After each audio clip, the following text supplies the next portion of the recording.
একদিকে Russia Ukraine, অপরদিকে Iran, Israel, যুক্তরাষ্ট্র, ইয়েমেন, লেবানন জুড়ে চলছে তৃতীয় বিশ্বযুদ্ধের উত্তেজনা।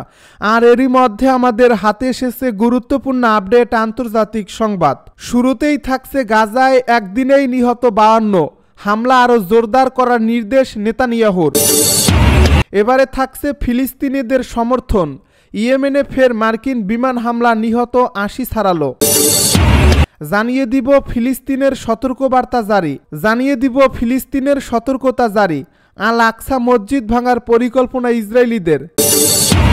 এবারে থাকছে ইউক্রেনের 30 ঘন্টার যুদ্ধবিরতি ঘোষণা পুতিনের।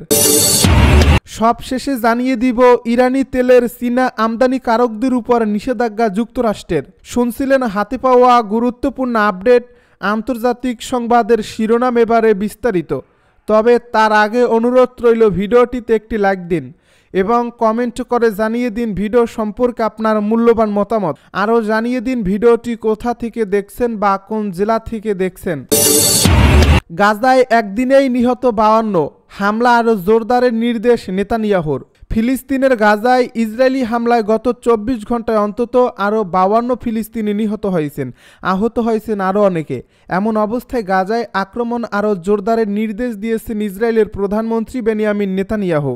রোববার পৃথক এক প্রতিবেদন এই তথ্য জানিয়েছে বার্তা সংস্থা আনাদুলো এবং সংবাদ মাধ্যম আল জাজিরা। আল জাজিরার এ প্রতিবেদনে বলা হয়েছে, শনিবার দিনভর গাজায় ইসরায়েলি বাহিনী বোমাবর্ষণ অব্যাহত রেখেছে এবং এর ফলে কমপক্ষে 52 ফিলিস্তিনি নিহত হয়েছেন। অন্যদিকে হামাস আরেকটি অস্থায়ী যুদ্ধবিরতির জন্য ইসরায়েলি প্রস্তাব প্রত্যাখ্যান করায় এবং বন্দীদের মুক্তির বিনিময়ে সংঘাতের অবসানের জন্য চুক্তির দাবি জানানোর পর ইসরায়েলি প্রধানমন্ত্রী বেনিয়ামিন নেতানিয়াহু গাজায় যুদ্ধ চালিয়ে যাওয়ার প্রতিশ্রুতি দিয়েছেন। হামাস জানিয়েছে তাদের যোদ্ধারা ইসরায়েলি মার্কিন বন্দী এডান আলেকজান্ডারকে ধরে রাখা প্রহরী লাশ উদ্ধার করছে, তবে ওই বন্দির ভাগ্যে কি ঘটছে তা জানায়নি। পৃথক এক প্রতিবেদনে আনাদুলো বলছে, গাজা উপত্যকায় 2023 সালের অক্টোবর থেকে ইসরায়েলের গণহত্যামূলক আগ্রাসনে এ ভূখণ্ডটিতে মোট মৃতের সংখ্যা বেড়ে 51,157 জনে পৌঁছেছে বলে শনিবার গাজার স্বাস্থ্য মন্ত্রণালয় জানিয়েছে। এ মন্ত্রণালয়ের এক বিবৃতিতে বলা হয়েছে, গত 48 ঘন্টায় ইসরায়েলি আক্রমণে আহত হওয়া আরও 219 জনকে গাজার বিভিন্ন হাসপাতালে নেওয়া হয়েছে। এর ফলে এই সংঘাতের শুরু থেকে আহতের সংখ্যা বেড়ে 1,16,724 জনে পৌঁছেছে। অনেক মানুষ এখনও ধ্বংসস্তূপের নিচে এবং রাস্তায় পড়ে থাকলেও উদ্ধারকারীরা তাদের কাছে পৌঁছাতে পারেননি। দীর্ঘ 15 মাস সামরিক অভিযানের পর যুক্তরাষ্ট্র ও আন্তর্জাতিক সম্প্রদায়ের চাপে গত 19 জানুয়ারি গাজায় যুদ্ধবিরতিতে সম্মত হয় ইসরায়েল।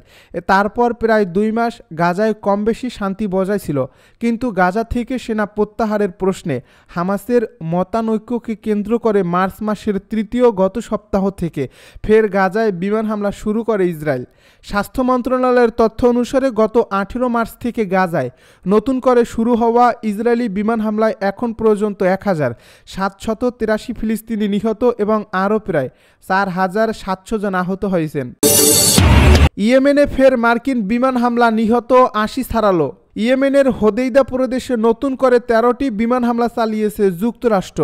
হুতি সংশ্লিষ্ট টিভি চ্যানেল আল মাসিরা জানিয়েছে, শনিবারের এই হামলাগুলো হোদেইদাহর বন্দর ও বিমানবন্দরকে লক্ষ্য করে চালানো হয়। এর আগে 17 এপ্রিল রাস ইসা বন্দরে চালানো মার্কিন হামলায় অন্তত 80 জন নিহত এবং 150 জনেরও বেশি মানুষ আহত হয়। রাস ইসার হামলার পর এবার রাজধানী সানার আল থাওরা, বানি মাতার ও আল সাফিয়াও এলাকাতেও মার্কিন হামলায় 3 জন নিহত এবং 4 জন আহত হয়েছে বলে জানিয়েছে আল মাসিরা। হুতি নেতারা জানিয়েছেন, এই হামলার পরও তারা আরও প্রতিরোধমূলক অভিযান চালিয়ে যাবে। যুক্তরাষ্ট্রের প্রেসিডেন্ট ডোনাল্ড ট্রাম্পের প্রশাসন কয়েক সপ্তাহ আগে হুতিদের বিরুদ্ধে বড় ধরনের সামরিক অভিযান শুরু করে। লোহিত সাগরে বাণিজ্যিক জাহাজে হামলার জন্য হুতিদের দোষারোপ করা হচ্ছে। গত নভেম্বর থেকে হুতিরা 100-এর বেশি জাহাজে হামলা চালিয়েছে বলে দাবি করা হয়েছে, যেগুলো তারা ইসরায়েলের সঙ্গে যুক্ত বলছে। গাজায় ইসরায়েলি হামলার প্রতিবাদ ও ফিলিস্তিনিদের সমর্থনে এসব হামলা চালানো হয়েছে বলে হুতিরা জানায়। হুতি কর্মকর্তা মোহাম্মদ নাসের আল আতিফ বলেন, আমেরিকার এই অপরাধ ইয়েমেনিদের গাজার সমর্থন দমিয়ে রাখতে পারবে না, বরং তা আরও দৃঢ় সংকল্পের জন্ম দেবে। জাতিসংঘের এই মহাসচিব অ্যান্তোনিও গুতেরেস মার্কিন হামলায় হতাহতের ঘটনায় গভীর উদ্বেগ প্রকাশ করছেন। তার মুখপাত্র এক বিবৃতিতে বলেন, এই হামলায় 5 জন নাগরিক সহায়তা কর্মী আহত হয়েছেন এবং রাস ইসা বন্দরে সম্ভাব্য তেল গ্যাস নিঃসরণ নিয়ে উদ্বেগ রয়েছে। জাতিসংঘ উন্নয়ন কর্মসূচি বলছে, রাস ইসা বন্দর এবং এর তেল পাইপলাইন ইয়েমেনের জন্য অত্যন্ত গুরুত্বপূর্ণ। ফিলিস্তিনের সতর্কতা জারি, আল আকসা মসজিদ ভাঙার পরিকল্পনা ইসরায়েলিদের। মুসলিমদের তৃতীয় পবিত্র স্থান আল আকসা মসজিদ ভেঙে সেখানে ইহুদি মন্দির স্থাপনের পরিকল্পনা করছে দখলদার ইসরায়েলের অবৈধ বসতি স্থাপনাকারীরা। হিব্রু ভাষার বিভিন্ন প্ল্যাটফর্মে এ নিয়ে আলোচনা চালাচ্ছে তারা। এর পরিপ্রেক্ষিতে সতর্কতা জারি করেছে ফিলিস্তিনের পররাষ্ট্র ও প্রবাসী মন্ত্রণালয়। এদিকে যুদ্ধবন্ধে পূর্ণাঙ্গ চুক্তির আলোচনা চায় হামাস। এছাড়া গাজায় ইসরায়েলি হামলায় আরও 64 জন নিহত হয়েছে। শনিবার সংবাদ মাধ্যমগুলো জানায়, আল আকসা মসজিদ ভাঙ্গার ব্যাপারে সতর্কতা দিয়ে ফিলিস্তিনি মন্ত্রণালয় এক্সে একটি পোস্ট করছে। এতে তারা জাতিসংঘের সংশ্লিষ্ট সংস্থা ও আন্তর্জাতিক সম্প্রদায়কে বিষয়টি গুরুত্বের সঙ্গে নেওয়ার আহ্বান জানিয়েছে। তারা বলছে, আল আকসা মসজিদ ভাঙার পরিকল্পনাকে আমরা দখলকৃত জেরুজালেমে ইসলামিক এবং খ্রিস্টানদের পবিত্র স্থানে পদ্ধতিগত উস্কানি হিসেবে বিবেচনা করি। আন্তর্জাতিক সম্প্রদায় এবং এ বিষয় সংক্রান্ত জাতিসংঘের সংস্থাগুলোকে এই উস্কানিকে সর্বোচ্চ গুরুত্ব নিয়ে দেখা এবং আন্তর্জাতিক আইন অনুযায়ী ব্যবস্থা নেওয়ার জন্য আমরা আহ্বানও জানাচ্ছি। ইসরায়েলি অবৈধ বসতি স্থাপনাকারীরা প্রায় মুসলিমদের পবিত্র এ স্থানে গিয়ে তাণ্ডব চালায়। নিষেধ থাকা সত্ত্বেও তারা সেখানে ধর্মীয় প্রার্থনা করে। এতে তাদের সরাসরি সহায়তা করে দখলদার ইসরায়েলের নিরাপত্তা বাহিনীর সদস্যরা। এসব অবৈধ বসতি স্থাপনাকারী ফিলিস্তিনিদের ব্যক্তিগত ভূমিতে জোরপূর্বক বসবাস করে। তারা দখলদার ইসরায়েলি সরকার থেকে সব ধরনের সুরক্ষা পেয়ে থাকে। জেরুজালেম স্ট্যাটাস কো অনুযায়ী আল আকসা প্রাঙ্গণে অমুসলিমরা প্রার্থনা করতে পারবে না। তবে সাম্প্রতিক সময়ে সেখানে ইহুদিরা যাওয়া শুরু করেছে। এখন তারা মসজিদ ভেঙে সেখানে থার্ড টেম্পল নির্মাণের পরিকল্পনা করছে। ইউক্রেনে 30 ঘন্টার যুদ্ধবিরতি ঘোষণা পুতিনের। ইস্টার সানডে উপলক্ষে রাশিয়ার প্রেসিডেন্ট ভ্লাদিমির পুতিন ইউক্রেনে 30 ঘন্টার যুদ্ধবিরতি ঘোষণা করেছেন। স্থানীয় সময় শনিবার সন্ধ্যা থেকে রোববার মাঝরাত পর্যন্ত যুদ্ধক্ষেত্রে সহিংসতা বন্ধ থাকবে বলে জানিয়েছে ক্রেমলিন। গতকাল সন্ধ্যায় টেলিভিশনে এক বক্তব্যে পুতিন বলেন, শনিবার সন্ধ্যা 6টা থেকে রোববার মধ্যরাত পর্যন্ত রাশিয়ার পক্ষ থেকে ইস্টার যুদ্ধবিরতি ঘোষণা করা হলো।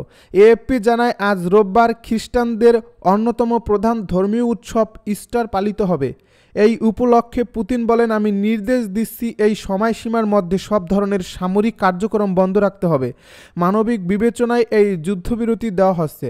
তিনি বলেন, আমরা ধরে নিচ্ছি ইউক্রেনও আমাদের অনুসরণ করবে, তবে কোনো ধরনের যুদ্ধবিরতি লঙ্ঘন, শত্রুর উস্কানি বা আক্রমণাত্মক কার্যক্রমের জন্য প্রস্তুত থাকতে হবে আমাদের সেনাবাহিনীকে।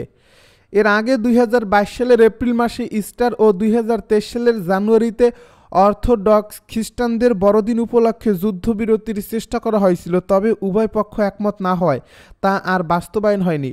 এদিকে যুদ্ধবিরতির মধ্যেই রাশিয়া ইউক্রেনে হামলা চালাচ্ছে বলে অভিযোগ করেছেন ইউক্রেনের প্রেসিডেন্ট ভলোদিমির জেলেনস্কি। তিনি বলেন, পুতিন একটি অপ্রত্যাশিত ও একতরফা যুদ্ধবিরতি ঘোষণা করেছেন। রাশিয়া কামান থেকে গোলাবর্ষণ করছে, মস্কোর ড্রোন হামলে পড়ছে। যুদ্ধবিরতির ঘোষণাকে তিনি মানুষের জীবন নিয়ে খেলা করার আরেকটি প্রচেষ্টা হিসেবে উল্লেখ করেছেন। ইরানি তেলের চীনা আমদানিকারকদের উপর নিষেধাজ্ঞা যুক্তরাষ্ট্রের। ইরানের তেল রপ্তানির উপর নতুন নিষেধাজ্ঞা আরোপ করছে যুক্তরাষ্ট্র। এই নিষেধাজ্ঞার আওতায় রয়েছে একটি চীনা টিপট তেল পরিশোধনাগারও। যুক্তরাষ্ট্রের প্রেসিডেন্ট ডোনাল্ড ট্রাম্পের প্রশাসন এর মাধ্যমে তেহরানের উপর চাপ বাড়ানোর নীতি নিয়েছে। এক বিবৃতিতে যুক্তরাষ্ট্রের অর্থ মন্ত্রণালয় জানায়, এই পদক্ষেপ চীনা আমদানিকারকদের উপর চাপ বাড়াবে। ইরানের উপর সর্বোচ্চ চাপ নীতি পুনরায় চালুর প্রচেষ্টায় দেশটির তেল রপ্তানি শূন্যের কোটায় নামিয়ে আনতেই নিষেধাজ্ঞার এই পদক্ষেপ ট্রাম্প প্রশাসনের। এই পদক্ষেপটি এমন এক সময় এসেছে যখন ট্রাম্প প্রশাসন এই মাসে ইরানের পারমাণবিক কর্মসূচি নিয়ে পুনরায় আলোচনা শুরু করেছে। গত সপ্তাহে ওমানে এক দফা আলোচনা হয়েছে। এই সপ্তাহের শেষে রোমে দ্বিতীয় দফা আলোচনার কথা রয়েছে। ট্রেজারি বিভাগ জানায়, বুধবার একটি চীনা ভিত্তিক স্বাধীন টিপট তেল পরিশোধনাগারের উপর নিষেধাজ্ঞা আরোপ করা হয়েছে। এটি $1 বিলিয়ন বেশি মূল্যের ইরানি অপরিশোধিত তেল কেনার সঙ্গে জড়িত বলে অভিযোগ রয়েছে। এটি ট্রাম্প প্রশাসনের নিষেধাজ্ঞার আওতায় আসা দ্বিতীয় চীনা স্বাধীন তেল পরিশোধনাগার। ট্রেজারি সেক্রেটারি স্কট বেসেন্ট বলেন, যে কোনো তেল শোধনাগার কোম্পানি বা দালাল যারা ইরানি তেল কিনবে বা তাদের তেল বাণিজ্যে সহায়তা করবে তারা মারাত্মক ঝুঁকির মুখে পড়বে। তিনি আরও বলেন, যুক্তরাষ্ট্র ইরানের তেল সরবরাহ চেইনকে সমর্থন দেওয়া সকল পক্ষকে লক্ষ্য করে তা ধ্বংস করতে প্রতিশ্রুতিবদ্ধ, কারণ এই তেলের আয় ইরান তাদের সন্ত্রাসী সহযোগী ও মিত্রদের সহায়তায় ব্যয় করে।